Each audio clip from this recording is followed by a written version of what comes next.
आज मैं बिल्कुल ही अकेली रह गई हूँ। मेरे पति आर्मी में थे। 1 साल पहले उनकी मौत हो गई। हमारा कोई बच्चा भी नहीं है। मैं अकेली ही इस छोटे शहर में रहती हूँ। मेरा समय नहीं कटता है। मैंने सोचा अभी मेरी उम्र ही क्या है, तो मैंने जिम ज्वाइन कर लिया। उसी जिम में एक आदमी आता था जो मेरे कसे और गदरिले फिगर को देखता रहता था। वह मुझे भी अच्छा लगने लगा। लगता था कि कोई तो मर्द है जो मुझे देख रहा है। मैं कोई स्टेप गलत करती तो वह मेरे पास आकर मुझे सही तरीके से करना बताता और इस बहाने मेरे शरीर को हाथ भी लगा देता। उसके छूने से मुझे एक अजीब सा एहसास होने लगता था। फिर एक दिन कुछ ऐसा हुआ कि दोस्तों नमस्कार, मेरा नाम सोनम है। आज मेरी उम्र 35 साल की है और मैं एक सरकारी टीचर हूँ। मेरे लिए तो खुशी का ठिकाना ना रहा, क्योंकि सरकारी परीक्षा पास करना इतना आसान नहीं होता था। मेरी पोस्टिंग घर से दूर एक गांव में हो गई और मेरा काम में धीरे धीरे मन भी लग गया।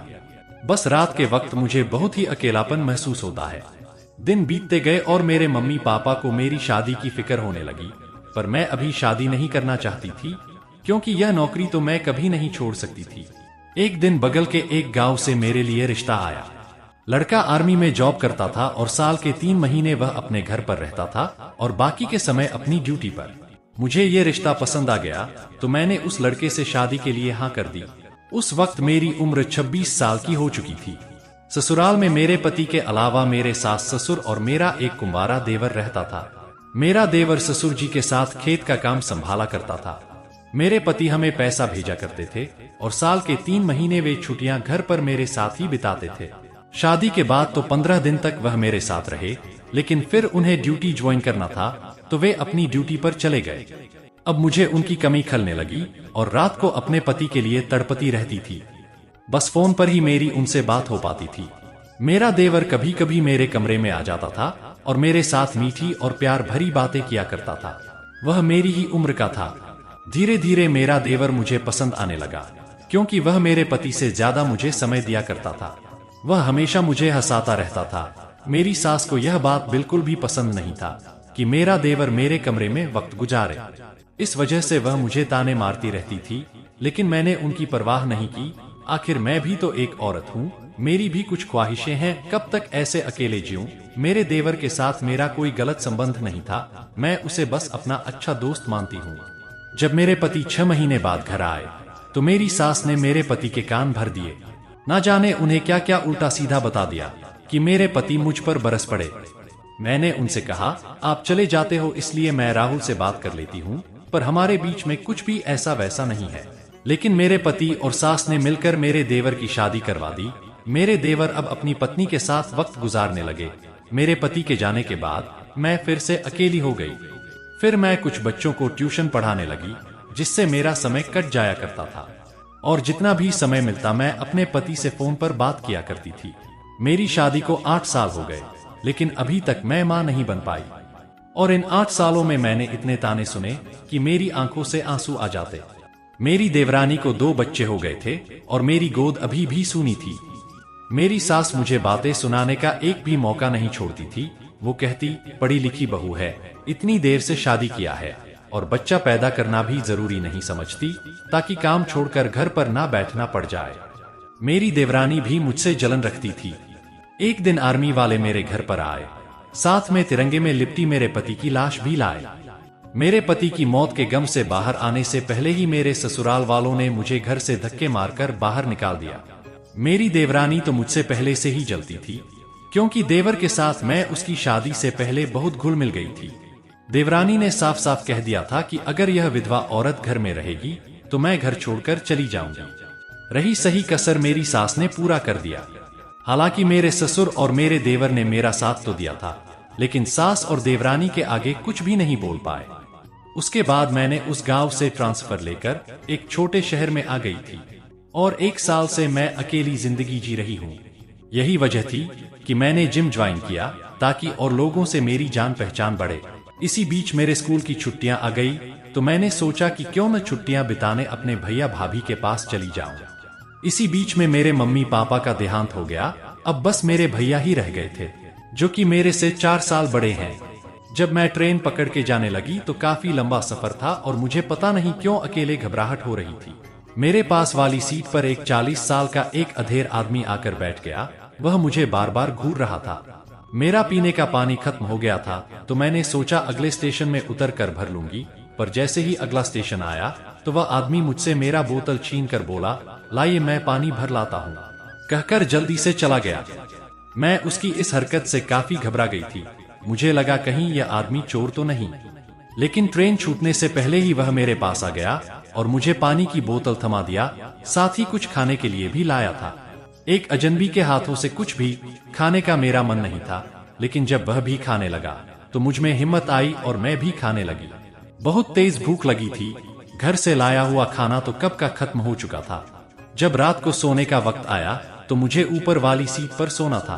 उस आदमी ने कहा, मैडम मेरी नीचे वाली सीट है तो आप इस पर सो जाइए, मैं ऊपर सो जाऊंगा। एक अजनबी आदमी मेरी इतनी मदद क्यों कर रहा है पता नहीं, पर उसे देखकर मुझे ऐसा लग रहा था कि काश मेरा भी कोई जीने का सहारा होता तो मैं अकेली इतनी घबराहट में ट्रेन की यात्रा ना करके मैं इसके मजे लेती। जब मैं अगले दिन भैया भाभी के घर पहुंची तो उनका बर्ताव मेरे प्रति अच्छा नहीं था। मेरी भाभी की बात और व्यवहार से मुझे ऐसे लगा कि मेरे आने से वो खुश नहीं है। क्योंकि मैं एक विधवा और बांझ औरत हूँ, वह अपने बच्चों को मेरे साथ खेलने नहीं देती थी। एक दिन तो भाभी ने शिकायत करते हुए कहा कि सोनम, तुम्हारे आने से बच्चे पढ़ाई नहीं कर पा रहे हैं, दिन भर तुम्हारे साथ बातें और शरारत करते रहते हैं।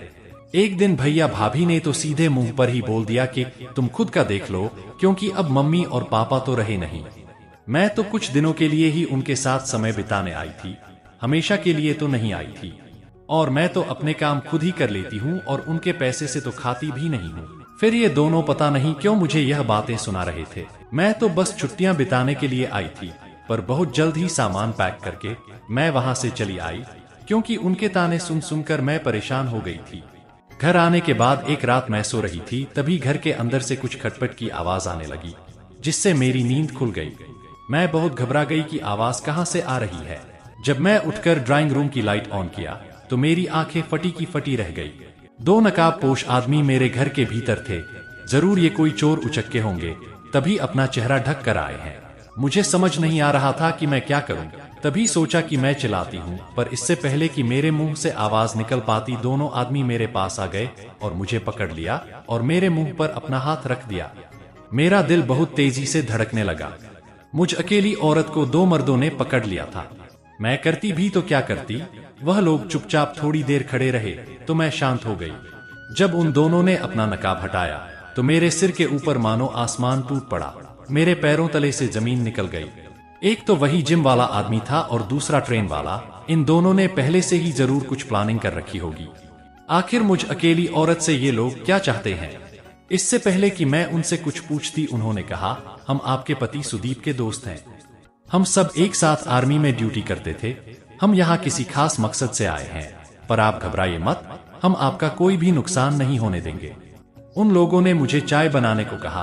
अपने पति का नाम सुनकर मैं शांत हो गई थी और चाय बनाने किचन में चली गई।